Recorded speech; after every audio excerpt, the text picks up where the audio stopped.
Shalom Bapak Ibu dan saudara-saudaraku yang kekasih dalam Tuhan Yesus.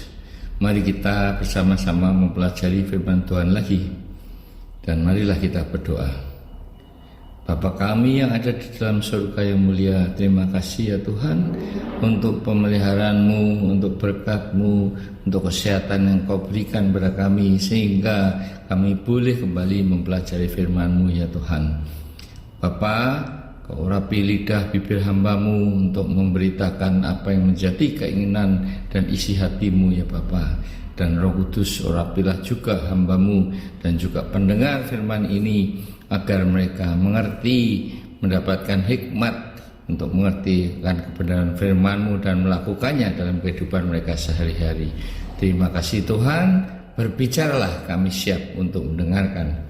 Dalam nama Tuhan Yesus kami berdoa dan mengucap syukur. Haleluya. Amin. Saudara-saudara, kali ini kita akan belajar tentang firman dengan topik meninggalkan Yesus. Dalam Yohanes 6 ayat 60, sesudah mendengar semuanya itu, banyak dari murid-murid Yesus yang berkata, perkataan ini keras, siapakah yang sanggup mendengarnya? Dan Yohanes 6 ayat 66, mulai dari waktu itu banyak murid-muridnya mengundurkan diri dan tidak lagi mengikut dia. Saudara-saudara, dalam perikop roti hidup sebelum ini, di mana Yesus berkata bahwa dirinya adalah roti hidup, dan barang siapa yang tidak makan dagingnya dan minum darahnya, maka tidak akan beroleh hidup yang kekal dan tidak akan dibangkitkan pada akhir zaman. Nah, rupa-rupanya hal ini dianggap oleh banyak pengikutnya sebagai ajaran yang keras dan sulit untuk dimengerti dan dilaksanakan. Mereka lebih mengutamakan hal-hal yang bersifat duniawi daripada hal-hal rohani. Lebih mengutamakan hal-hal tentang kehidupan di dunia yang nyata daripada hidup yang kekal, yang sepertinya masih merupakan hal yang imajinatif, walaupun Lazarus dibangkitkan dari kematiannya. Nah, banyak orang-orang yang sudah bertahun-tahun pergi ke gereja, namun masih belum percaya dan yakin adanya hidup yang kekal setelah kematian. Bahkan mereka sudah dibaptis. Mereka merasa berat dan sukar untuk dapat mengerti perkataan Yesus bahwa barang siapa makan dagingnya dan minum darahnya akan memperoleh hidup yang kekal dan dibangkitkan pada akhir zaman. Mereka tidak mengerti perkataan Yesus tersebut, bahkan bertanya, bagaimana dapat makan daging dan minum darah Yesus? Mereka masih berpikir secara harafiah yang masuk akal atau logikanya, yaitu yang sesuai dengan kehidupan yang nyata, firman yang menyenangkan hati dan enak didengar telinga. Tidak usah terlalu mendalam sehingga susah untuk dapat mengerti firman itu dan melakukannya.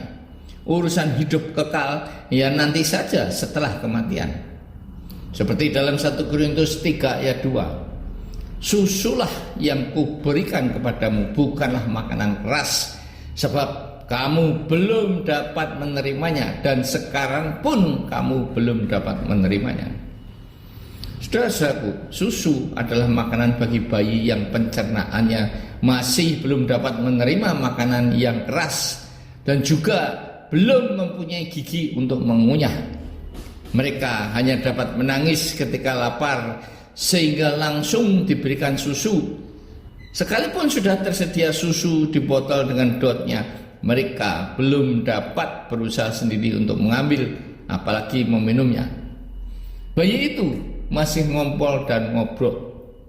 Mereka masih tergantung sepenuhnya kepada ibu atau perawatnya. Nah, itulah sifat bayi yang hanya dapat merengek dan menangis, belum mampu untuk melakukan apapun. Namun ternyata masih banyak orang-orang percaya yang imannya masih seperti bayi juga, tidak tahan menghadapi kesulitan dan ujian hidup, langsung merengek-rengek minta tolong pada pendeta untuk didoakan atau minta belas kasihan orang lain. Padahal Tuhan mau dia secara pribadi yang langsung berhubungan dengan Tuhan. Rasanya enak sekali diri sendiri yang diuji dan dimurnikan, tetapi orang lain disuruh ikut menanggungnya. Dalam Ibrani 5 ayat 12 dikatakan, sebab sekalipun kamu ditinjau dari sudut waktu sudah seharusnya menjadi pengajar, kamu masih perlu lagi diajarkan asas-asas pokok dari pernyataan Allah, dan kamu masih memerlukan susu, bukan makanan keras. Nah, ternyata dewasa rohani juga tidak berlaku untuk orang-orang yang sudah dari segi umur sudah dewasa, bahkan sudah tua dan sudah lama ke gereja, ikut pemahaman Alkitab, menjadi aktivis dan sebagainya, tetapi mereka masih belum dapat memahami firman Tuhan dan melakukannya. Banyak orang ke gereja yang tidak dapat mendengarkan khotbah-khotbah yang secara tidak langsung menegur dirinya, yang malah akan membuatnya tersinggung, marah, sampai ngambek, tidak mau ke gereja lagi karena khotbah-khotbah tentang perselingkuhan, perzinahan, penipuan, kemarahan, pendendam dan sebagainya tepat mengenai perbuatan yang dilakukannya. Mereka inginnya khotbah yang baik-baik saja, misalnya tentang kemakmuran, bagaimana hidup yang diberkati, menjadi pemenang, bagaimana supaya dapat sukses dalam karir dan bisnisnya, khotbah tentang motivasi hidup dan sebagainya. Itu kan lebih afdol dan diperlukan dalam hidup ini. Khotbah-khotbah yang enak didengarkan telinga dan menyenangkan hati sesuai dengan seleranya dan yang sesuai dengan kebutuhan hidupnya di dunia ini, yaitu sandang pangan. Akibatnya, seperti yang terjadi dengan beberapa murid Yesus waktu itu, mereka tidak tahan mendengarkan pengajaran Yesus yang bagi mereka ajaran itu dianggap keras dan tidak mudah untuk diikuti dan dilaksanakan. Tidak sesuai dengan keinginan mereka sehingga pergi meninggalkan Yesus. Saudara-saudara, dalam 1 Korintus 15 ayat 19 dikatakan, jika pengharapan kita di dalam Kristus, perhatikan, hanya untuk hidup ini saja, kita adalah orang-orang yang paling malang dari semua manusia. Nah, ayat ini jelas bagi orang percaya yang berharap kepada Kristus hanya untuk hidup ini saja. Artinya, berharap kepada Kristus terutama hanya untuk kehidupannya di dunia ini, diberkati dengan kebutuhan-kebutuhan hidup, kebutuhan jasmani, agar diberikan solusi atas masalah-masalah yang dihadapinya, tetapi tidak pernah berharap dan percaya pada Kristus untuk kehidupan kedua yang kekal setelah kematian nanti. Menurutnya hal ini belum terjadi. Saudara-saudaraku yang kekasih dalam Kristus, apakah saudara dan saya sekarang ini masih mempunyai imam bayi? Masih seperti belum dapat tahan ujian pemurnian dan hidup saudara dan saya? Atau berharap kepada Kristus hanya untuk kebutuhan hidup di dunia ini saja?